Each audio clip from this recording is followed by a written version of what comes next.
ரொம்ப நாளாக ஓட்டிட்டு இருக்கிற வண்டியோட இன்ஜின் சரியா இல்லை அப்படின்ற போது ஒன்று நான் புதுசாக ஒரு இன்ஜின் வாங்கி என் வண்டியில் மாட்டுவேன். அப்படி இல்லாட்டி வேற ஒரு பழைய இன்ஜின் எடுத்து நல்லா இருக்கிற இன்ஜின் எடுத்து என் வண்டியில் மாட்டுவேன். இதே மாதிரி நம்ம உடம்புல நம்ம பார்த்தோம்னா என்னோட உடம்புல ஏதாவது ஒரு ஆர்கன் சரியா இல்லை அப்படின்ற பட்சத்தில் நான் என்னைய மாதிரி வேற ஒரு ஹியூமன் கிட்ட இருந்து அந்த ஆர்கன் எடுத்து என்னோட உடம்புல டிரான்ஸ்பிளான்ட் பண்ணுவேன். இதுக்கு பேர் தான் ஆலோகிராஃப்ட் டிரான்ஸ்பிளான்டேஷன் அப்படின்னு சொல்லுவாங்க. பட் ஒரு கிரிட்டிக்கலான ஆர்கன் லைக் கிட்னிக்கு என்ன நடக்குதுன்னு பார்த்தீங்கன்னா 6 lakhs மேலே பீப்புள் வந்து டயாலிசிஸ்க்காக வெயிட் பண்ணிக்கிட்டு இருக்கிறாங்க.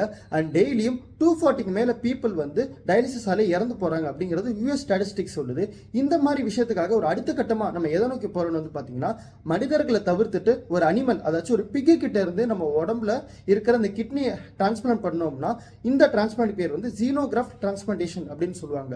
பட் அந்த ப்ராசஸ் அவ்வளோ எளிதான ஒரு ப்ராசஸா இல்லை. ஏன்னு வந்து பாத்தீங்கன்னா இது பண்றது நம்ம உடம்புல டிரான்ஸ்பிளான்ட் பண்றதுக்கு முன்னாடி several deletions and additions of gene நம்ம பண்ண வேண்டியதாக இருக்குது.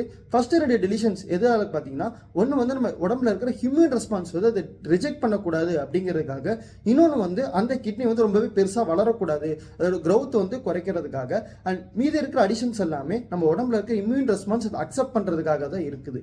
ஸோ இந்த மாதிரி நம்ம சர்ஜரி பண்ணி டிரான்ஸ்பிளான்ட் பண்ணாலுமே ரிச்சர்ட் ஸ்லேமன் அப்படிங்கிற யூஎஸ்ல இருக்க ஒரு 62 வயது உள்ள மனிதர் வந்து பார்த்தீங்கன்னா இந்த டிரான்ஸ்பிளான்ட் மார்ச்ல பண்ணியிருக்காரு. பட் மே மாதம் இறந்து போயிருக்காரு.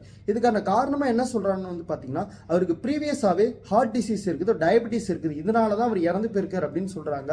பட் இதை தவிர்த்துட்டு மீதி 2 பேர் கூட இந்த டிரான்ஸ்பிளான்ட் பண்ணி அவங்களும் இறந்து போயிருக்காங்க. ஸோ நீங்க என்ன நினைக்கிறீங்க? இந்த டிரான்ஸ்பிளான்ட் நம்ம இன்னும் ரிசர்ச் பண்ணி ஜீனை கம்பேட்டபிளா இருந்ததுக்கு அப்புறம் தான் பண்ணணும் அப்படின்னு நினைக்கிறீங்களா, இல்ல இந்த ப்ரொசீஜர்ஸ் எல்லாமே சேஃபா தான் இருக்குது அப்படின்னு நீங்க நினைக்கிறீங்களா?